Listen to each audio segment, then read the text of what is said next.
நம்மளுடைய தலைமையேற்புரை நம்மளுடைய சட்டமன்ற உறுப்பினர் அவர்கள்.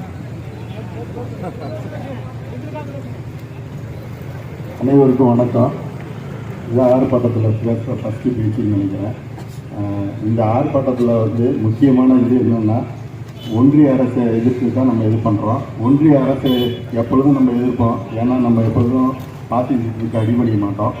நம்ம இதில் முக்கியமான நோக்கம் என்னென்னா, நம்ம தாய் கழகமான திராவிட கழகத்தில் பேசும்போது கரெக்டாக சொன்னார், 100 நாள் வேலைவாய்ப்பு திட்டத்தில் அவங்க புதுசாக ஒரு திட்டம் கொண்டு வந்திருக்காங்க. அதில் எப்படின்னா, இத்தனை நாளாக சென்ட்ரல் கவர்மெண்ட்டும் ஃபுல்லாக கொடுத்து பண்ணிக்கிட்டு இருந்தாங்க.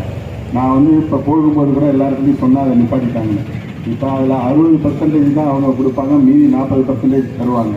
அதுவும் இல்லாமல் எந்த வேலை செய்யணும் செய்யக்கூடாதுன்னு பண்ணியிருக்காங்க. அதெல்லாம் அவங்க தான் டிசைட் பண்ணுவாங்க. அதனால தான் இந்த திட்டத்தை நம்ம எதிர்த்து பண்ணிகிட்டு இருக்கிறோம்.